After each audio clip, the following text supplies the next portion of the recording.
Hello everyone, क्या हाल चाल। I hope आप सब बढ़िया होंगे। तो आज हम क्लास 11 का काफी इंपॉर्टेंट चैप्टर लेने जा रहे हैं, जिसमें हमारा जो चैप्टर है वो है cell the unit of life.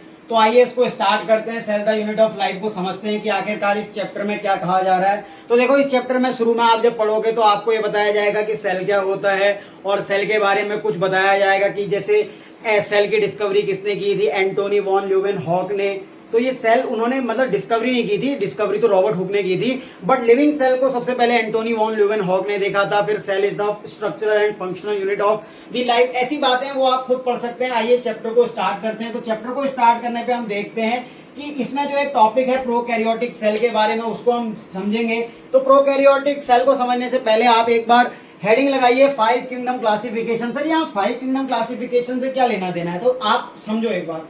देखो, आर.एच. विटेकर ने क्या किया था, 5 किंगडम क्लासिफिकेशन दिया था। तो आर.एच. विटेकर के अनुसार क्या हुआ था कि एक मोनेरा था, प्रोटिस्टा था, फंजाई था, प्लांटेई था, एनिमेलिया था। क्या था? मोनेरा था, प्रोटिस्टा था, फंजाई था, प्लांटेई था, एनिमेलिया था। तो उन्होंने बोला कि क्या कहते हैं, जब 5 किंगडम क्लासिफिकेशन किया तो यूकैरियोटिक और प्रोकैरियोटिक सेल को बांटा उन्होंने। बेसिकली सारे प्रोकैरियोटिक सेल उन्होंने कहाँ रख दिए थे, मोनेरा के अंदर रख दिए थे। और प्रोटिस्टा में, फंजाई में, प्लांटेई में, एनिमेलिया में किस प्रकार के सेल थे? यूकैरियोटिक सेल थे। अब सर ये प्रोकैरियोटिक सेल और यूकैरियोटिक सेल होता क्या है? देखो, बेसिक डिफरेंस बता देता हूँ, कितने सारे डिफरेंस आप देख सकते हैं। पर प्रोकैरियोटिक सेल बेसिकली होता क्या है, जिसमें क्या कहते हैं, वेल डिफाइंड न्यूक्लियस नहीं होता है। वेल डिफाइंड न्यूक्लियस से क्या मतलब है? देखो, इनका जो न्यूक्लियस होता है ना, उसके चारों तरफ क्या होती है, कोई मेम्ब्रेन नहीं होती है। पर बात करें हम यूकैरियोटिक सेल में, तो यूकैरियोटिक सेल में क्या होता है, वेल डिफाइंड न्यूक्लियस होता है। सर वेल डिफाइंड न्यूक्लियस का मतलब क्या है कि न्यूक्लियर मेम्ब्रेन प्रेजेंट होगी किसके ओर, न्यूक्लियस के चारों ओर। अगर न्यूक्लियस के चारों ओर मेम्ब्रेन प्रेजेंट है तो वो कैसा होगा, वेल डिफाइंड न्यूक्लियस होगा। किसमें पाया जाएगा, यूकैरियोटिक सेल में। अगर न्यूक्लियस के चारों ओर मेम्ब्रेन नहीं है, वो साइटोप्लाज्म में पाया जा रहा है, जैसे कि ये आपको दिख रहा है, इसके चारों तरफ कोई भी मेम्ब्रेन नहीं है, और ये कहां मिल रहा है सर, साइटोप्लाज्म में मिल रहा है। तो ये किस प्रकार का है, डीएनए यहाँ पे वेल डिफाइंड नहीं है, तो वो किसमें मिलेगा, प्रोकैरियोटिक सेल में। और क्या है, बात कर लेते हैं प्रोकैरियोटिक सेल की। तो प्रोकैरियोटिक सेल क्या है, आपको पता चला। अब बात कर लेते हैं कि प्रोकैरियोटिक सेल को रखा किसमें है। तो आर.एच. विटेकर के अनुसार प्रोकैरियोटिक सेल कहां आती है, मोनेरा में आती है। तो मोनेरा क्या है, मोनेरा है ग्रुप ऑफ प्रोकैरियोटिक सेल। अगर आपसे पूछ लिया जाए कि मोनेरा के बारे में कुछ बताओ, तो ये किसका ग्रुप है सर, ये ग्रुप है प्रोकैरियोटिक सेल का। तो मोनेरा एक ग्रुप है और प्रोकैरियोटिक उसकी क्या है, सेल की टाइप है। यहां तक समझ में आया। अब आपकी एनसीईआरटी में लिखा है बैक्टीरिया के बारे में। बैक्टीरिया के बारे में क्या लिखा है, bacteria is the main member of Monera having prokaryotic cell. या आप ये कह सकते हो bacteria is the sole member, यानी उसका एक मेंबर है जिसके पास क्या है, प्रोकैरियोटिक सेल है। तो आइए टिपिकल प्रोकैरियोटिक सेल को समझ लेते हैं, जिसमें हम एग्जांपल बैक्टीरिया को लेंगे, क्योंकि एनसीईआरटी में जो प्रोकैरियोटिक सेल है वो बैक्टीरिया के बारे में बताया गया है। तो आइए इसको समझते हैं। तो देखो, ये जो सारे आपको ऑर्गेनल दिख रहे हैं या पार्ट्स दिख रहे हैं, ये एक बैक्टीरिया के अंदर प्रेजेंट भी हो सकते हैं और नहीं भी हो सकते हैं। जैसे कुछ में क्या कहते हैं, ग्लाइकोकैलिक्स हो सकती है, ग्लाइकोकैलिक्स नहीं हो सकती है, क्योंकि ये जो मैंने आपको दिखाया ये एक प्रकार से कंप्लीट बैक्टीरिया है, जो कि पूरी तरीके से क्या है, सेटल बैक्टीरिया है। बट सारे बैक्टीरिया के पास ये सब चीजें हो ऐसा जरूरी नहीं होता। कुछ के पास फ्लैजिला हो सकता है, नहीं भी हो सकता है, उसके ऊपर बात करेंगे। पर हम पहले ये बात कर लेते हैं कि एक टिपिकल बैक्टीरियल सेल में क्या क्या होता है, उसको समझ लेते हैं। तो मैंने आपको एक बॉक्स से दिखाया, 3 लेयर दिख रही है। सबसे पहले जो आउटर मोस्ट लेयर दिख रही है आपको, ये रेड कलर से, ये रेड कलर से आप देखो, जो ये सबसे बाहर आपको लेयर दिख रही है, इसको क्या कहते हैं, ग्लाइकोकैलिक्स। तो आप ये लगाओ कि बैक्टीरिया की जो सबसे बाहर वाली लेयर होती है, आउटर लेयर, उसको क्या बोलते हैं, ग्लाइकोकैलिक्स। उसके जस्ट अंदर चलो, थोड़ा सा अंदर जाने पे एक और लेयर देखने को मिलती है आपको, सेल वॉल। तो बैक्टीरिया में क्या पाया जा रहा है, एक तो ग्लाइकोकैलिक्स पाया जा रहा है और सेल वॉल पाया जा रहा है। उसके और अंदर चलोगे तो आपको क्या देखने को मिलेगी सर, सेल मेम्ब्रेन। अब ये सेल मेम्ब्रेन क्या होती है, देखो इसके बहुत सारे नाम हैं। सेल मेम्ब्रेन को आप प्लाज्मा मेम्ब्रेन भी कह सकते हो और बायोलिविंग मेम्ब्रेन भी कह सकते हो। तो सेल मेम्ब्रेन होती है। और समझते हैं, चौथा पार्ट इसका फ्लैजिला है। सर आप इनके बारे में पढ़ा क्यों नहीं रहे हो, पढ़ाऊंगा। पहले आप ये समझ लो कि टिपिकल बैक्टीरियल सेल में क्या क्या चीजें पाई जाती हैं। तो सबसे पहले आपको ग्लाइकोकैलिक्स देखने को मिली, सेल वॉल देखने को मिली, फिर क्या देखने को मिली, सेल मेम्ब्रेन देखने को मिली, फिर उसके बाद आपको फ्लैजिला देखने को मिला। फिर आप देखो, अगर प्लाज्मा मेम्ब्रेन की इनफोल्डिंग होने लगे, अगर क्या करे, प्लाज्मा मेम्ब्रेन जगह जगह पर इनफोल्ड होकर कुछ स्ट्रक्चर बनाने लगे, तो उसको क्या बोलते हैं, मीजोसोम। सर ये मीजोसोम क्या होता है, आएंगे इसके ऊपर, पहले आप समझ लो ये क्या है, प्लाज्मा मेम्ब्रेन की तरफ इनवर्ड फोल्डिंग है। तो ये अगर इनवर्ड फोल्डिंग करे, देखो प्लाज्मा मेम्ब्रेन क्या है, सीधी जा रही है, पर अगर कहीं कहीं पर ये इनफोल्ड हो जाए यानी अंदर की तरफ इनवेजिनेशन आए तो इसको क्या बोलते हैं, मीजोजोम। आपने एक मीजोजोम का स्ट्रक्चर देख लिया और क्या देखा, आपको जब ये इनवेजिनेशन काफी अंदर तक जाती हुई मिली और एक टाइम आएगा ये ऐसे कट के क्या करते हैं, साइटोप्लाज्म के अंदर आ जाएगी और इसमें कुछ सारे पिगमेंट अटैच होंगे तो इसको क्या बोलेंगे, क्रोमेटोफोर। तो आपको देखो मीजोजोम और क्रोमेटोफोर में अभी थोड़ा अंतर समझ में आया होगा, अभी तो हम पार्ट्स कर रहे हैं, बाद में हम डिटेल में भी समझेंगे कि देखो पहला ग्लाइकोकैलिक्स था, दूसरा सेल वॉल था, तीसरा सेल मेम्ब्रेन था, चौथा फ्लैजिला था, पर ये मैंने सातवां लिखा है, पर समझो क्या हुआ। देखो प्लाज्मा मेम्ब्रेन काफी बड़ी होती है, अगर उसकी इनफोल्डिंग अंदर की तरफ हो जाए, कुछ स्ट्रक्चर बने तो इसको मीजोजोम बोला। अगर फोल्डिंग ज्यादा बढ़ जाए और एक ऐसा टाइम आए कि वो साइटोप्लाज्म के अंदर चले जाए और उसमें कुछ पिगमेंट अटैच हो तो उसको क्या बोला, क्रोमेटोफोर बोला। अब देखो कभी कभी प्लाज्मा मेम्ब्रेन ना कुछ ऐसी ट्यूब्यूलर शेप की फोल्डिंग करती है जिसको पिलाई बोलते हैं। अभी पिलाई क्या होता है उसके फंक्शन भी समझेंगे। और प्लाज्मा मेम्ब्रेन से ही क्या बनता है, फिम्ब्रिए बनता है। तो अभी तक हमको 8 स्ट्रक्चर के बारे में पता चल गया। और देखो होता क्या है कि इसमें कुछ ग्रेन्युलर स्ट्रक्चर, ये ग्रेन्युलर स्ट्रक्चर क्या है सर, जब आप देखेंगे स्टेन करके या कुछ तो आपको एक ग्रेन्युलर स्ट्रक्चर दिखे, इनको राइबोसोम बोला। फिर ये आपको जो दिख रहा है न्यूक्लियस के, न्यूक्लियस तो है ही नहीं खैर, मतलब ये आपको डीएनए दिख रहा है। सर डीएनए किस तरह का है, ये डबल स्ट्रैंडेड डीएनए। आपने तो ट्रिपल कर दिया, लो 4 भी कर देते, 4 नहीं है, बेसिकली क्या है, ये डबल स्ट्रैंडेड डीएनए है। और किसमें पाया जा रहा है सर, मतलब क्या कहते हैं, साइटोप्लाज्म में। और आपको देखने में कैसा मिल रहा है, एक हिसाब से नेकेड दिख रहा है। अगर इसके चारों तरफ मेम्ब्रेन होती तो ये कैसे में आता सर, यूकैरियोट में आ जाता, पर इसके चारों तरफ मेम्ब्रेन नहीं है तो ये किस प्रकार का स्ट्रक्चर दिखा आपको, नेकेड स्ट्रक्चर दिखा। इसीलिए ये क्या कहलाता है सर, नेकेड स्ट्रक्चर आपका न्यूक्लियोइड कहलाता है, क्योंकि बैक्टीरियल सेल के जो डीएनए को क्या कहते हैं, न्यूक्लियोइड कहते हैं। 10वां स्ट्रक्चर ही पता चल गया। कुछ बैक्टीरिया में क्या होता है कि ये तो मेन डीएनए है, इसको जीनोमिक डीएनए भी कहते हैं, ये आगे समझेंगे। पर कुछ बैक्टीरिया में क्या होता है ना, इस मेन डीएनए के अलावा भी कुछ अलग प्रकार का डीएनए पाया जाता है जिसको प्लाज्मिड बोलते हैं। तो 11वां स्ट्रक्चर आपको प्लाज्मिड समझ में आया। और कुछ बॉडी होती है जो कि स्टोरिंग बॉडी होती है जिनको इंक्लूजन बॉडी कहते हैं। तो 12वां स्ट्रक्चर ये है। तो आप हम क्या कहते हैं, इस टिपिकल बैक्टीरिया के बारे में क्या क्या समझेंगे, तो हम ग्लाइकोकैलिक्स को समझेंगे, सेल वॉल को समझेंगे, सेल मेम्ब्रेन को समझेंगे, फ्लैजिला को समझेंगे, फ्लैजिला के बाद हम फिम्ब्रिए को समझेंगे, पिलाई को समझेंगे, उसके बाद मीजोसोम को समझेंगे, क्रोमेटोफोर को समझेंगे, राइबोसोम को भी समझेंगे, न्यूक्लियोइड को भी समझेंगे, प्लाज्मिड को समझेंगे, इंक्लूजन बॉडी को समझेंगे। तो एक टिपिकल बैक्टीरिया के ये कुछ स्ट्रक्चर है। अब जरूरी नहीं है कि ये सारे स्ट्रक्चर एक ही बैक्टीरिया में पाए जाए, हो सकता है इनमें से कुछ पार्ट जो है एक बैक्टीरिया में पाया जा सकता है और कुछ में नहीं पाया जाएगा, उसको हम डिटेल में चर्चा करेंगे, तब तक आप इसको नोट कर लो। तो आइए फर्स्ट स्ट्रक्चर के बारे में समझते हैं जो कि ग्लाइकोकैलिक्स था। तो ग्लाइकोकैलिक्स को एक्सप्लेन कर लेते हैं। तो ग्लाइकोकैलिक्स क्या था, ये आउटर मोस्ट लाइन थी ना, आउटर मोस्ट थी, सबसे बाहर क्या देखने को मिल रही थी हमें, ग्लाइकोकैलिक्स दिख रही थी। अब ये ग्लाइकोकैलिक्स को आप जो है 2 पार्ट्स में तोड़ो, एक तो ये टूट रहा है ग्लाइको में और ये टूट रहा है कैलिक्स में। तो कैलिक्स का मतलब क्या होता है, कवर। अब ये कैलिक्स कोरोला वाला, पेटल, सेपल वाला मत समझना। यहाँ पे जो ग्लाइकोकैलिक्स है, ये कैलिक्स का मतलब है कवर और ग्लाइको का मतलब है, आपको देखो केमिकली ये किसकी बनी है, कार्बोहाइड्रेट की। और कार्बोहाइड्रेट में भी क्या है, म्यूकोपॉलीसैकेराइड। तो अगर आपसे पूछा जाए कि ग्लाइकोकैलिक्स के बारे में कुछ बताओ, तो ग्लाइकोकैलिक्स क्या होती है, आउटर मोस्ट लेयर होती है, केमिकली ये कार्बोहाइड्रेट की बनी होती है और वो भी म्यूकोपॉलीसैकेराइड। और कैलिक्स मतलब यहाँ पे कवर होता है। ये ग्लाइकोकैलिक्स डिवाइड होती है ऑन द बेसिस ऑफ, जो कहते हैं किस प्रकार से पाई जाती है, उस बेसिस पे डिवाइड की जाती है। तो 2 टाइप की होती है। एक तो अगर ग्लाइकोकैलिक्स मतलब टफ है, थिक है, तो अगर आपको थिक और टफ देखने को मिल रही है तो वो कैप्सूल के रूप में दिखेगी। और अगर आपको एक स्लाइमी सा सब्सटेंस दिख रहा है, मतलब कि एक चिपचिपा सब्सटेंस जैसा दिख रहा है और ये मतलब एक बिल्कुल थिक और टफ अपीयरेंस नहीं है, तो ये कैसी लेयर होगी, स्लाइमी लेयर होगी। तो देखो ये 2 प्रकार की पाई जाती है ग्लाइकोकैलिक्स, एक तो कैप्सूल के रूप में पाई जाती है, एक स्लाइम लेयर के ऊपर पाई जाती है। तो अगर कैप्सूल वाली है तो वो थिक होगी, टफ होगी और साथ में कैप्सूल उसको क्या प्रोवाइड करता है, ये प्रोवाइड करता है उसको पैथोजेनिसिटी। अब ये पैथोजेनिसिटी का मतलब क्या होता है, डिजीज कॉजिंग एबिलिटी। अगर किसी भी बैक्टीरिया के पास कैप्सूल है, जरूरी नहीं है कि उसके पास डिजीज हो, बट उसके अंदर डिजीज कॉजिंग एबिलिटी हो सकती है, क्योंकि ये जो है ना, आपको कैप्सूल क्या देने को मिलता है, ये कैप्सूल हमें उसे मतलब बैक्टीरिया को डिजीज कॉजिंग एबिलिटी यानी पैथोजेनिसिटी प्रोवाइड करता है। सर ये स्लाइम लेयर का क्या काम है बैक्टीरिया में, देखो स्लाइम लेयर होती है, ये लूज होती है, स्टिकी होती है, मतलब चिपचिपी होती है। अब स्लाइम लेयर से बैक्टीरिया क्या करेगा, हो सकता है कि वहां पे मान लो अगर वो पानी में रहने वाला बैक्टीरिया है और पानी जो है सूखने लग जाए, यानी वाटर का जो है वहां पे लॉस होने लगे, तो वो प्रिवेंट फ्रॉम डेसिकेशन यानी कि सूखे की स्थिति में अपने को बचा सकता है। तो आपको ग्लाइकोकैलिक्स का रोल समझ में आया। आउटर मोस्ट लेयर है केमिकली कार्बोहाइड्रेट की बनी है जो कि म्यूकोपॉलीसैकेराइड है। तो ये टू टाइप में क्लासिफाई हुई, एक तो कैप्सूल में और एक स्लाइम लेयर के रूप में।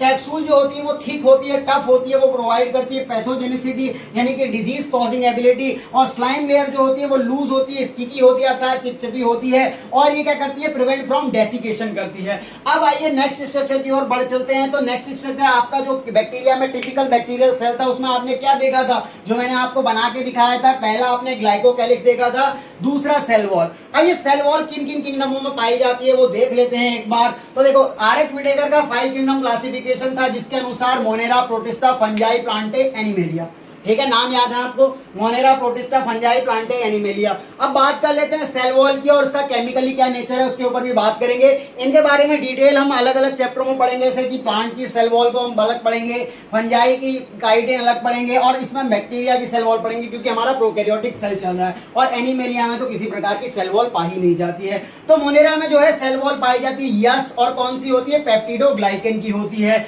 और आपसे पूछा जाए प्रोटिस्टा में पाई जाती है, देखो सब प्रोटिस्टा में नहीं पाई जाती है, सम प्रोटिस्ट में पाई जाती है, तो उसका केमिकली नेचर भी अलग होगा।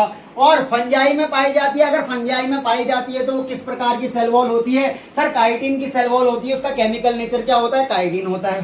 प्लांटेई में भी सेल वॉल पाई जाती है सेल्यूलोज की, बट एनिमेलिया में जो है आपको सेल वॉल देखने को नहीं मिलती है। तो आप आंसर लगा सकते हैं ये। अब आपके सामने क्वेश्चन है, क्वेश्चन आपको देखो, क्वेश्चन भी प्रैक्टिस करवा दूंगा। मैंने आपके डाउट्स जो हैं देखे हैं लेक्चर के दौरान, तो बात कर लेते हैं। पहला क्वेश्चन आपके सामने है, in Monera, Plantae, Fungi all have cell wall. और सेकंड ऑप्शन में सेकंड स्टेटमेंट आपको दे रखा है, both Plantae and Monera cell wall is made up of cellulose. तो आप इनमें से सिलेक्ट कीजिए, क्या S1 करेक्ट है, क्या S2 करेक्ट है, क्या S1 S2 बोथ करेक्ट है या बोथ रॉन्ग है। तो अपने दिमाग में 5 सेकंड तक मैं गिन रहा हूं, आप इस आंसर को सोच लें, 1 2 3 4 5। तो देखो अब इसको सॉल्व करते हैं। पहला क्वेश्चन स्टेटमेंट आपके सामने करा है, in Monera, Plantae, Fungi all have cell wall. तो देख लेते हैं, चेक कर लेते हैं। देखो मोनेरा में सेल वॉल है, सही है, फंजाई में भी है, प्लांटेई में भी है, तो पहला स्टेटमेंट तो करेक्ट है हमारा। बट दूसरा स्टेटमेंट क्या कह रहा है, both Plantae and Monera cell wall is made up of cellulose. तो चेक कर लेते हैं, देखो प्लांटेई की सेल वॉल यहाँ पे सेलुलोज की बनी हुई है, बट मोनेरा की सेल वॉल किसकी बनी है, पेप्टिडोग्लाइकन। अब ये पेप्टिडोग्लाइकन को भी समझेंगे, बट आपको ये समझ में आया कि ये स्टेटमेंट क्या हो गया, सर ये स्टेटमेंट रॉन्ग हो गया। अब ये पेप्टिडोग्लाइकन क्या है उसको समझेंगे, बट आपको पहले क्वेश्चन ये समझना था कि मोनेरा, प्लांटेई, फंजाई में क्या सभी के पास सेल वॉल होती है। आंसर है सही। लाइट भाग गई है, तो आगे कंटिन्यू करते हैं। तो अगला जो स्टेटमेंट था, both Plantae and Monera cell wall are made up of cellulose, तो ये आंसर गलत हो गया। तो अब बात कर लेते हैं कि ये सेल वॉल आखिरकार होता क्या है या उसके रोल क्या है। तो देखो रोल ऑफ सेल वॉल की बात करें तो सेल वॉल के बारे में हम समझेंगे बैक्टीरिया की, कि बैक्टीरिया की जो सेल वॉल होती है वो पेप्टिडोग्लाइकन की होती है। उससे पहले हम ये समझ लेते हैं कि सेल वॉल के फंक्शन क्या होते हैं, रोल क्या होते हैं। तो सबसे पहला जो रोल है, ये प्रोवाइड करता है शेप टू द सेल, यानी कि ये क्या करता है, एक हिसाब से शेप प्रोवाइड करता है। तो आप देख रहे थे ये सबसे बाहर क्या था, ग्लाइकोकैलिक्स था, फिर उसके बाद सेल वॉल था, और फिर क्या था, सेल मेम्ब्रेन था। तो आपने क्या देखा कि ग्लाइकोकैलिक्स कैसा हो सकता है, स्लाइमी हो सकता है या थिक या टफ हो सकता है, पर जरूरी नहीं है सब में ग्लाइकोकैलिक्स पाया जाए। तो ग्लाइकोकैलिक्स मान लो मैं हटा देता हूं, तो अगर इस बैक्टीरिया में ग्लाइकोकैलिक्स नहीं था तो आप अंदर जब देख रहे थे प्लाज्मा मेम्ब्रेन क्या थी, एक हिसाब से फोल्डिंग भी होती जा रही थी, और उसका कोई फिक्स शेप नहीं था, क्योंकि देखो कहीं कहीं पे आपको मीजोजोम की तरह दिख रही थी, कहीं क्रोमेटोफोर की तरह दिख रही थी। तो आप देख रहे हो प्लाज्मा मेम्ब्रेन का साइज फिक्स नहीं है, पर उसको शेप प्रोवाइड करना है। तो इसका काम किसका होता है, सर ये काम होता है सेल वॉल का। तो पहला रोल आपको समझ में आया। दूसरा, ये स्ट्रक्चरल सपोर्ट देती है। हाँ सर ये स्ट्रक्चरल सपोर्ट कर रही है, यानी इसको चारों तरफ से क्या दे रही है, एक प्रकार से सपोर्टिवनेस दे रही है, तो ये स्ट्रक्चरल सपोर्ट भी कर रही है। प्रिवेंट फ्रॉम ऑस्मोटिक बस्टिंग, ये इसके बारे में हम समझेंगे कि होता क्या है। पानी की जो मूवमेंट होती है वो क्या कहते हैं, हाइपरटोनिक सॉल्यूशन की तरफ होती है, जहां पे वो जो है सॉल्ट ज्यादा होता है, तो सॉल्ट क्या करता है, उसको बुलाने का काम करता है। तो इस कंडीशन में आप देख सकते हो, जब सेल के अंदर पानी जो है एंटर करेगा तो सेल साइज में फूल जाएगी, पर उसको जो है सेल वॉल जो है उसको बचाए रखेगी। तो ये ऑस्मोटिक बस्टिंग से बचाता है और करेगा प्रिवेंट फ्रॉम कोलैप्सिंग। तो यहां तक आपने नोट कर लिया होगा। उसके बाद हम बात कर लेते हैं सेल वॉल को, पेप्टिडोग्लाइकन को समझते हैं। पहले इसको आप नोट कर लो। तो आइए बात कर लेते हैं अभी स्ट्रक्चर ऑफ सेल वॉल होती कैसी है, यानी कि जो बैक्टीरिया की सेल वॉल होती है वो किस प्रकार की बनी होती है। तो अगर आप पूछे जाए कि बैक्टीरिया की जो सेल वॉल होती है, देखो वो केमिकली आप देख रहे थे पेप्टिडोग्लाइकन की बनी होती है। और होता क्या है ना, जो ये ग्लूकोज होता है ये मॉडिफाइड होता है, यानी ग्लूकोज ही जो है कन्वर्ट होता है नैग में और नैम में। तो होता कैसे, देखो इनिशियली आपको ये पता है ग्लूकोज कितने मेंबर की रिंग होती है, सर ग्लूकोज 6 मेंबर की रिंग होती है। कैसे, देखो मैंने पूरा ग्लूकोज का स्ट्रक्चर नहीं बनाया, जब आप चैप्टर में आगे बढ़ोगे तो आपको समझ में आ जाएगा। पर अभी आप काउंट कर सकते हो, देखो एक हेटेरो एटम इसमें देखने को मिल रहा है जो कि ऑक्सीजन एटम होता है, और कार्बन देखो 1 2 3 4, ये वाला 5 नहीं होगा, इसके नीचे ये भी तो है, और ये 6। तो आपको देखने को क्या मिला, जो ग्लूकोज है उसमें 6 तो कार्बन होते हैं, बट मेंबर देखो कितने मेंबर की रिंग है। रिंग देखो एक क्लोज स्ट्रक्चर होता है, तो एक मेंबर यहाँ पे होता है, दूसरा मेंबर ये, तीसरा, चौथा, पांचवा, छठा। तो ग्लूकोज क्या होती है, एक हेटेरो एटम मिला के जो है 6 मेंबर रिंग होती है। अब होता क्या है, मॉडिफाइड केमिकली एमिनो ग्रुप इसमें ऐड होता है। आप चाहें तो ये स्ट्रक्चर याद रख सकते हैं और चाहे तो भूल जाएं, कोई मतलब नहीं है। स्ट्रक्चर आपको जो है नीट में नहीं पूछा जाएगा, पर आप समझ सकते हो कैसे। देखो होता क्या है, जो इनिशियली ग्लूकोज की 6 मेंबर रिंग है उसमें modified chemically amino group add होता है। कौन सी पोजीशन पे, सर सेकंड पोजीशन में, क्योंकि कार्बन का फर्स्ट एटम सेकंड पोजीशन। तो सेकंड पोजीशन में केमिकली NH2 ग्रुप या मॉडिफाइड अमीनो ग्रुप ऐड हुआ। फिर अगर हम इसकी एसिटाइलेशन रिएक्शन कराएंगे, यानी कि CH3COOH एसिटिक एसिड से रिएक्शन कराएंगे, तो इसकी एसिटाइलेशन हो जाएगी और ये जो मॉडिफाइड अमीनो ग्रुप है वो चेंज हो जाएगा NHCOCH3। आप रिएक्शन करके देखेंगे तो आपको यहाँ पे जो मिलेगा इसको बोलेंगे नैग। अब सर ये नैग क्या होता है, नैग होता है N एसिटाइल ग्लूकोसामीन। तो इसकी फुल फॉर्म भी याद रखना कि नैग की फुल फॉर्म होती है N एसिटाइल ग्लूकोसामीन। ठीक है, स्ट्रक्चर आपको याद नहीं होते कोई बात नहीं। फिर आप क्या करोगे, इस नैग में अगर इसकी थर्ड पोजीशन पे देखो 1 2 3, देखो 1 2 3 पोजीशन पे म्यूरामेरिक एसिड जोड़ दोगे, तो ये म्यूरामेरिक एसिड जोड़ने से क्या हो जाएगा, नैम बन जाएगा, यानी नैग कन्वर्ट होगा नैम में। और इसकी फुल फॉर्म क्या होती है, N एसिटाइल म्यूरामेरिक एसिड। तो समझो एक बार स्ट्रक्चर को फिर से, अगर नहीं आता है कोई बात नहीं। होता क्या है, जो बैक्टीरिया की सेल वॉल होती है वो किसकी बनी होती है, पेप्टिडोग्लाइकन की होती है। ठीक हो गया, पेप्टिडोग्लाइकन की। तो आपको देखने को क्या मिला, सर पेप्टिडोग्लाइकन की होती है। Glucose is modified into NAG and NAM. किस तरह से होता है, देखो सबसे पहले ग्लूकोज है, इनिशियली आपको पता है 6 मेंबर रिंग है, इसके सेकंड पोजीशन पे अगर आप मॉडिफाइड अमीनो ग्रुप ऐड करोगे तो NH2 आ जाएगा। फिर अगर आप उसकी एसिटाइलेशन रिएक्शन कराओगे, यानी एसिडिक एसिड से रिएक्शन कराओगे, तो NHCOCH3 उसमें ऐड हो जाएगा सेकंड पोजीशन पे, यानी COCH3 के एडिशन से क्या बनेगा, नैग बनेगा, जो कि N एसिटाइल ग्लूकोसामीन है। फर्दर आप उसमें अगर उसकी थर्ड पोजीशन पे म्यूरामेरिक एसिड जोड़ दोगे तो ये बनेगा नैम, जिसको बोलते हैं N एसिटाइल म्यूरामेरिक एसिड। तो ग्लूकोज जो होता है वो मॉडिफाइड होता है इनटू नैग एंड नैम में। ये आपको लाइन याद रखनी है, डायरेक्ट आ सकती है कि glucose is made up of modified into NAG and NAM. और जो बैक्टीरियल सेल वॉल होती है वो पेप्टिडोग्लाइकन की बनी होती है इनिशियली। इसको आप दो वर्ड में तोड़ लीजिए, एक तो तोड़ो पेप्टाइडो में और एक ग्लाइकन में। सर पेप्टाइडो का मतलब क्या होता है, यानी पेप्टिडोग्लाइकन दो पार्ट से मिलकर बनी होती है। एक होता है उसमें पेप्टाइड पार्ट, दूसरा होता है ग्लाइकन पार्ट। क्या क्या पार्ट है, देखो पेप्टिडोग्लाइकन, यानी कि एक इसमें होगा पेप्टाइड पार्ट, दूसरा होगा इसमें ग्लाइकन पार्ट। अब जो ये पेप्टाइड पार्ट होता है उसमें पेप्टाइड क्या होता है, sir chain of amino acid. अगर चेन ऑफ अमीनो एसिड जुड़ेंगे तो पॉलीपेप्टाइड बनेगा। और ग्लाइकन जो होता है वो उसका नैग प्लस नैम का पॉलीमर होता है। तो आपको क्या देखने को मिला कि ग्लूकोज मॉडिफाइड हुआ नैग और नैम में, और जो बैक्टीरिया की सेल वॉल थी वो पेप्टिडोग्लाइकन की थी। इसके दो पार्ट होते हैं, एक होता है पेप्टाइड पार्ट जो कि चेन ऑफ अमीनो एसिड का बना होता है, दूसरा होता है ग्लाइकन जो कि नैग और नैम का पॉलीमर होता है। तो आइए हम ये नैग और नैम और बैक्टीरियल की सेल वॉल को समझते हैं। ये सेल वॉल में जो आपको ये ब्लू कलर से मैंने यहाँ पे शो किया है ये नैम है, और जो ब्लैक कलर से शो किया है वो नैग है। एक बार फिर से ध्यान देना, जो मैंने ब्लू कलर से शो किया है वो नैम है और जो ब्लैक कलर से शो किया है वो नैग है। होता क्या है ना, जो नैग वाला हिस्सा है आपको देखने को मिल रहा है ब्लैक कलर का, इसमें जो है पॉलीपेप्टाइड चेन यानी पेप्टाइड चेन अमीनो एसिड की चेन जुड़ी होती है। किसमें जुड़ी होती है, नैग में। तो आप देखो इनका ऑल्टरनेशन फॉर्म में देखो, NAM NAG NAM NAG NAM NAG NAM NAG NAM. फिर नैम नैग ऐसे चल रहा है। तो आप देख रहे हो एक के बाद नैम फिर नैग में आपको क्या दिख रहा है, पेप्टाइड चेन दिख रही है, यानी अमीनो एसिड दिख रहे हैं, तो अमीनो एसिड की चेन दिख रही है। तो इस तरह से जो है ना ये एक हिसाब से इसकी सेल वॉल बनी है। और इसमें क्या होता है ना, ये क्रॉस लिंकिंग बनती है, यानी अमीनो एसिड आपस में जुड़ते हैं क्रॉस लिंक के माध्यम से। तो देखो ये वाला स्ट्रक्चर एक हिसाब से क्रॉस नहीं बन रहा है सर, ये स्ट्रक्चर कैसा बन रहा है, क्रॉस। तो देखो ये वाला स्ट्रक्चर, ये वाला स्ट्रक्चर अगर आप बाद में देखोगे तो एक हिसाब से क्रॉस लिंकिंग बना रहा है। तो यहाँ पे क्या होता है ना, क्रॉस लिंकिंग की फॉर्मेशन होती है, जिससे बैक्टीरिया जो है काफी बढ़िया सेल वॉल उसकी जो है खतरनाक हो जाती है।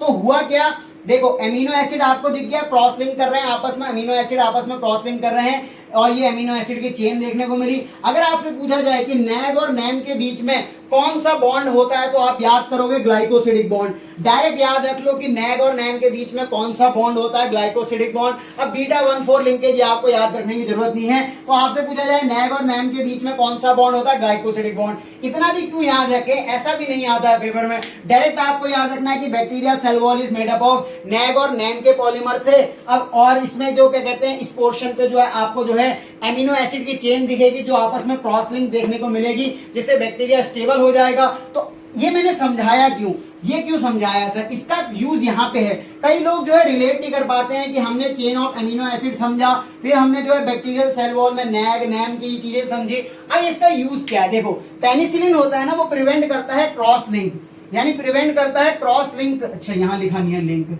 अगर देखो ये क्रॉस लिंकिंग ना हो तो ये बैक्टीरिया की सेल वॉल जो है तगड़ी नहीं हो पाएगी, यानी अगर वो क्रॉस लिंक से जुड़ी है तो बैक्टीरियल की सेल वॉल जो है खतरनाक है। मान लो अगर इसके बीच में क्रॉस बना है, तो ये क्रॉस देखो मैं तोड़ना चाहूं तो जल्दी टूटेगा नहीं ना, क्योंकि ये क्रॉस लिंक है। अगर ये बैक्टीरिया की सेल वॉल ऐसी खुली खुली है, दूर दूर है, तो होगा क्या कि पेनिसिलिन प्रिवेंट कर देगा cross linking to so able the kill the bacteria, यानी बैक्टीरिया को मारना आसान हो जाएगा उसकी क्रॉस लिंकिंग तोड़कर। तो पेनिसिलिन क्या करता है, क्रॉस लिंकिंग ही बनने देता है। अब एक एंजाइम होता है जो कि लाइसोजाइम होता है। तो लाइसोजाइम कहां पे पाया जाता है, डायरेक्ट क्वेश्चन आ सकता है नीट में। Lysozyme is present in tears, यानी जो हमारे आंसू होते हैं, जो हम क्या कहते हैं निकालते हैं, मगरमच्छ के आंसू वगैरह, तो ये लाइसोजाइम क्या होते हैं, प्रेजेंट होते हैं टीयर में, प्रिवेंट करते हैं बैक्टीरियल इन्फेक्शन। अगर आपसे पूछा जाए कि ये क्या काम करते हैं, तो ये काम करते हैं prevent bacterial infection by the breaking the glycosidic bond. अब ये ग्लाइकोसिडिक बॉन्ड कहां देखने को मिल रहा था आपको, नैग और नैम के बीच में। तो अगर ये ग्लाइकोसिडिक बॉन्ड को ही तोड़ देंगे तो क्या होगा, बिटवीन नैग एंड नैम ये डाइजेस्ट कर देगा सेल वॉल ऑफ बैक्टीरिया, तो बैक्टीरिया यहां पे भी मरने के चांसेस बन जाएंगे। तो अब एक बार इसको समझ लेते हैं कि आखिरकार हुआ क्या। तो स्ट्रक्चर ऑफ सेल वॉल जो है पेप्टिडोग्लाइकन की बनी होती है, glucose is modified into nag और नैम, आपको समझ में आ गया। हुआ क्या, जो इसके पेप्टिडोग्लाइकन होता है ये दो पार्ट में बटा होता है, एक तो इसमें पेप्टाइड पार्ट होता है, एक इसमें ग्लाइकन पार्ट होता है। जो पेप्टाइड पार्ट होता है वो चेन ऑफ अमीनो एसिड से मिलकर बनता है, और ग्लाइकन पार्ट ये देखो, ये जो आपको दिख रहा है ये ग्लाइकन पार्ट है, ये ग्लाइकन पार्ट है। तो ग्लाइकन पार्ट किससे मिल रहा है, नैग और नैम के पॉलीमर से, और पेप्टाइड पार्ट देखो ये चेन ऑफ अमीनो एसिड से।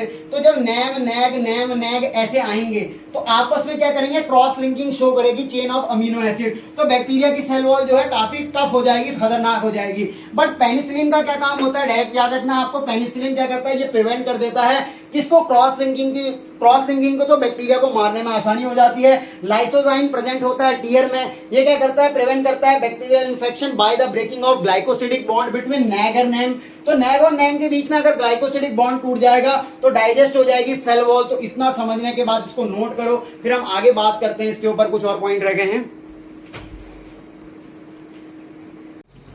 तो सेल वॉल से रिलेटेड कुछ और बात करते हैं। इससे पहले मैंने आपको बता दिया कि पेनिसिलिन होता है वो प्रिवेंट करता है क्रॉस लिंकिंग, तो इससे क्या होता है, बैक्टीरिया किल हो जाता है। और लाइसोजाइम कहां पे प्रेजेंट होता है, टीयर में, यानी आंसुओं में प्रेजेंट होता है। वो क्या करता है, प्रिवेंट करता है bacterial infection by breaking the glycosidic bond between NAG and NAM. यहां तक आपको समझ में आ गया। अब ये लाइसोजाइम का और काम क्या होता है, ये डाइजेस्ट कर सकता है सेल वॉल को, ठीक है। उसके बाद देखो नेक्स्ट पॉइंट जो कि इंपॉर्टेंट है यहाँ पे, कि all bacteria have cell wall, यानी कि सभी बैक्टीरिया होते हैं उनके पास जो होती है सेल वॉल होती है, या तो वो पेप्टिडोग्लाइकन की हो सकती है या कुछ और की। बट एक ऐसा केस आपको दिखेगा, देखो जहां पे कोई चीज सही हो रही है, एक्सेप्शन आर ऑलवेज प्रेजेंट, यानी एक्सेप्शन कहीं ना कहीं हो जाते हैं। तो पहला एक्सेप्शन आप लिख लीजिए कि all bacteria have cell wall except mycoplasma. तो माइकोप्लाज्मा में क्या होता है, सेल वॉल देखने को नहीं मिलती है। अगर सेल वॉल ही नहीं है तो पेनिसिलिन क्या करेगा, प्रिवेंट नहीं कर पाएगा क्रॉस लिंकिंग बिटवीन द नेग ना मतलब एमिनो एसिड चेन, तो पेनिसिलिन इस पे एक्ट नहीं करेगी। तो पेनिसिलिन क्या होती है, एक प्रकार की एंटीबायोटिक होती है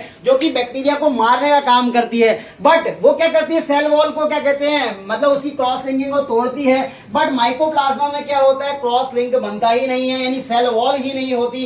तो जब सेल वॉल ही नहीं होगी तो क्रॉस लिंक कहां से बनेगा, और क्रॉस लिंक नहीं बनेगा तो पेनिसिलिन वहां पे वर्क नहीं करेगी। फिर अगली बात है, बैक्टीरिया सेल वॉल किसकी बनी होती है, पेप्टिडोग्लाइकन की। ये कितनी बार बता चुका हूं मैं आपको, पर एक और बात आप नोट कर सकते हैं कि आर्की बैक्टीरिया में भी सेल वॉल होती है। हाँ, आर्की बैक्टीरिया में भी सेल वॉल होती है, present, yes, but not peptidoglycan. ऐसा नहीं कि क्या कहते हैं सारे आर्की बैक्टीरिया में पेप्टिडोग्लाइकन की हो, आर्की बैक्टीरिया में जो है सेल वॉल पाई जाती है बट नॉट पेप्टिडोग्लाइकन। ये याद रखने की जरूरत है आपको, डायरेक्ट ऐसा नहीं कि उसमें क्या मॉडिफिकेशन होता है वो भी बताने लगो, एनसीईआरटी के हिसाब से चलो। अब देखो एनसीईआरटी में यहाँ पे एक लाइन होगी, क्या लाइन होगी, सेल इनवेलप इन बैक्टीरिया। अब ये सेल इनवेलप का मतलब क्या है, ये मैं क्यों पढ़ा रहा हूं, देखो सेल इनवेलप क्या होता है, सेल इनवेलप होता है जब glycocalyx cell wall cell membrane. Sir अभी तो आपने सेल मेम्ब्रेन पढ़ाया नहीं, पढ़ाऊंगा, शांति बनाए रखे, आपको सब समझ में आएगा। एनसीईआरटी की एक एक लाइन कवर की जाएगी, ग्राम स्टेनिंग टेक्निक भी आएगी। उससे पहले आप ये देखो कि जो सेल इनवेलप होता है ना, वो cell envelope is made up of glycocalyx cell wall cell membrane. तो तीन चीजों से मिलकर बनता है। ग्लाइकोकैलिक्स क्या होती है, सबसे आउटर मोस्ट होती है, फिर सेल वॉल आती है, फिर सेल मेम्ब्रेन आती है। तो glycocalyx cell wall cell membrane तीनों मिलाकर क्या बनाएंगे, cell envelope. Glycocalyx chemically carbohydrate, तो आप देख रहे थे वहां पे, ठीक है। सेल वॉल पेप्टिडोग्लाइकन, ये भी देख लिया था। सेल मेम्ब्रेन अभी मैं बता देता हूं लिपिड बाई लेयर की होती है। जब ये तीनों स्ट्रक्चर एक हिसाब से काम करते हैं तो ये किसकी तरह काम करते हैं, सेल एनवेलप की तरह काम करते हैं। तो एनसीईआरटी में एक डिवीजन है, यानी एक बेसिस है जो कि क्लासिफिकेशन का है कि on the basis of cell envelope thickening के बेस पे gram positive gram negative bacteria जो क्लासिफाई किया उसको समझना है हमें। तो देखो टाइप ऑफ बैक्टीरिया होता है दो टाइप से, on the basis of shape और on the basis of cell envelope. पर सेल इनवेलप में जो मेन चीज थिक और थिन होती है ना, वो सेल वॉल होती है। तो अगर आपसे पूछा जाए कि ग्राम पॉजिटिव ग्राम नेगेटिव में मेन जो डिफरेंस होता है, तो ये लाइट भाग जा रही है, उसके बीच में जो है ये हर्डल्स बन रहे हैं, पर देख लेते हैं। तो होता क्या है ना कि अगर आपसे पूछा जाए कि बैक्टीरिया की जो क्लासिफिकेशन है, एक तो होती है on the basis of shape और दूसरी होती है on the basis of thickness of cell envelope. इसीलिए मैंने आपको सेल इनवेलप पढ़ाया, क्योंकि एनसीईआरटी ने जो है ना बैक्टीरिया के टाइप बताए हैं। एक तो on the basis of shape, यानी वो किस तरह का दिखता है आप डायरेक्ट बता सकते हैं, बट अगर आप देखें सेल इनवेलप की थिकनेस के बेस में भी बता सकते हैं कि अगर सेल इनवेलप थिकनेस होगा या थिक होगा तो वो कैसा बैक्टीरिया होगा, सेल इनवेलप थिन होगा तो किस प्रकार का बैक्टीरिया होगा। अगर सेल इनवेलप थिक है तो ग्राम पॉजिटिव बैक्टीरिया है, अगर सेल इनवेलप थिन है तो ग्राम नेगेटिव बैक्टीरिया है। मेरे संग फिर से बोलो, अगर सेल इनवेलप थिक है तो कैसा है, ग्राम पॉजिटिव बैक्टीरिया। अगर सेल इनवेलप थिन है तो कैसा है, ग्राम नेगेटिव बैक्टीरिया। तो आपको ग्राम पॉजिटिव ग्राम नेगेटिव में अंतर समझ में आया। बट अभी हम इसको एक टेक्निक के माध्यम से समझेंगे कि ग्राम स्टेनिंग टेक्निक क्या है। जो ग्राम स्टेनिंग टेक्निक थी वो क्रिश्चियन ग्राम ने डेवलप की थी और उनके संग कई और साइंटिस्ट भी थे, तो इसलिए ग्राम विज आपकी एनसीईआरटी में लिखा हुआ है। तो आप इसलिए कंफ्यूज ना हो कि ये ग्राम विज का मतलब क्या है। तो देखो, पर आपसे पूछ लिया जाए कभी कि इसमें जो सेल इनवेलप थिक होता है, पर कईयों में तो ग्लाइकोकैलिक्स भी नहीं होता है ना, तो ये बात भी कॉन्ट्राडिक्ट कर सकती है, सर ग्लाइकोकैलिक्स तो सब में नहीं होता। तो आप जो है ना बेसिक सेल वॉल तो सब में होती है, ग्लाइकोकैलिक्स नहीं हुआ तो क्या हुआ, सेल वॉल तो सब में होती है ना। जो एक्चुअली में यहाँ पे होता है ग्राम पॉजिटिव और ग्राम नेगेटिव में, वो सेल वॉल की थिकनेस के बेस पे होता है कि सेल वॉल थिक है तो gram positive, cell wall thin है तो gram negative. Cell wall thick है तो gram positive, cell wall thin है तो ग्राम नेगेटिव। बट एनसीईआरटी ने क्या बोला कि सेल इनवेलप के बेस पे क्लासिफाई किया है। इसीलिए मैंने आपको पढ़ाया कि cell envelope made up of glycocalyx cell wall cell membrane, और अगर सेल इनवेलप थिक है तो ग्राम पॉजिटिव बैक्टीरिया, अगर सेल इनवेलप थिन है तो ग्राम नेगेटिव बैक्टीरिया। यहां तक क्लियर होगा।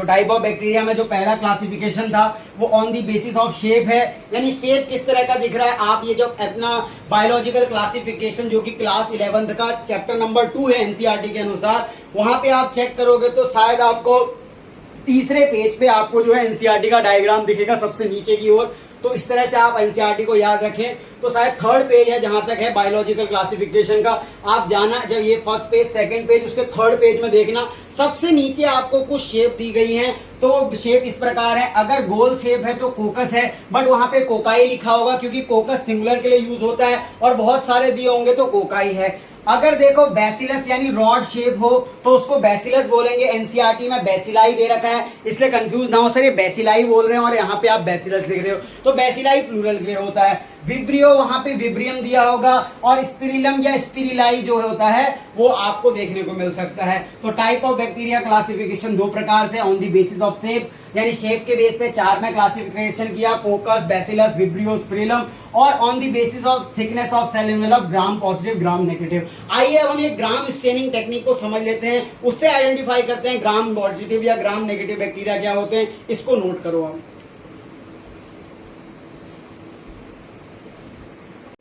हाँ तो चलो आगे बढ़ते हैं, अब स्टेनिंग से समझ लेते हैं जो सेल वॉल थिक और सेल वॉल थिन के ऊपर मैं बता रहा था आपको। तो देखो ग्राम स्टेनिंग एक टेक्निक थी जिसके थ्रू हम ये बता पाए कि जो बैक्टीरिया है वो ग्राम पॉजिटिव है या ग्राम नेगेटिव है।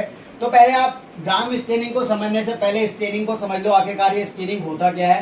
तो देखो स्टेनिंग का मतलब होता है providing colour so that structure get visible.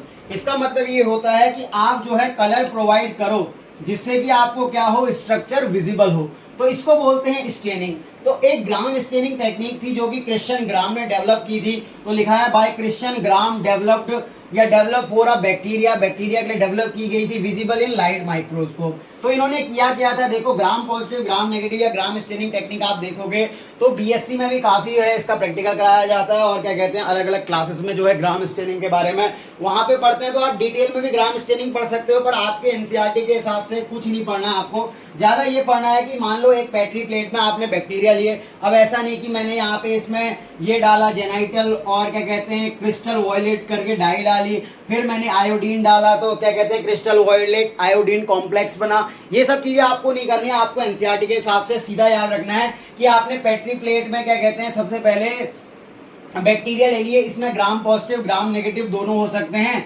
आपने स्टेन ऐड किया क्रिस्टल वॉयलेट, ये भी आप ना याद करो तो कोई बात नहीं, क्योंकि क्रिस्टल वॉयलेट वो आपसे पूछेगा नहीं। सीधा आप क्या करोगे, एक पेट्री प्लेट में आप स्टेन डालोगे, इसमें ग्राम पॉजिटिव ग्राम नेगेटिव दोनों हो सकते हैं। जैसे ही आपने स्टेन ऐड किया तो सारे बैक्टीरिया क्या हो गए, मैंने यहाँ नाम लिख के लाया था, कई लोग ये सोच लेंगे कि क्या पता इसको ही नहीं आता हो।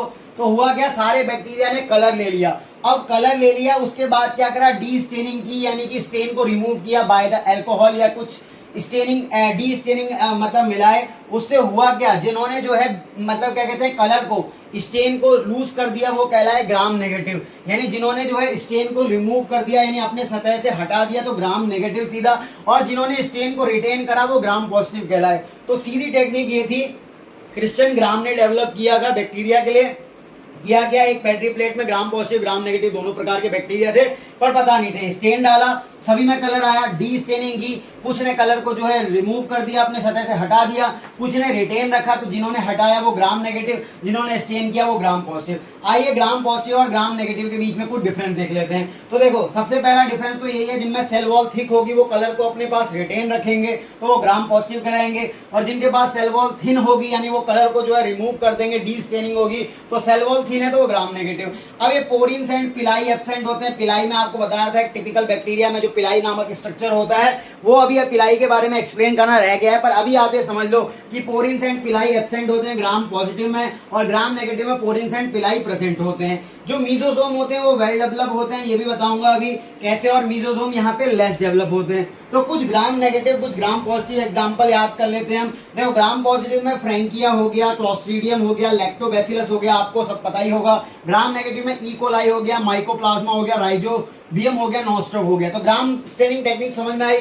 सीधा ग्राम स्टेनिंग में क्या याद रखोगे, सबसे पहले हम क्या कहते हैं स्टेन ऐड करते हैं, कलर सभी बैक्टीरिया कर लेते हैं अपने अंदर, मतलब सारा रंग जो है वो ले लेते हैं। फिर आप डी स्टेनिंग करते हो तो जो कलर को रिटेन रखते हैं ग्राम पॉजिटिव, जो कलर को लूज कर देते हैं वो ग्राम नेगेटिव। फिर अंतर देख लिए, सेल वॉल थिक है तो gram positive, cell wall thin है तो ग्राम नेगेटिव।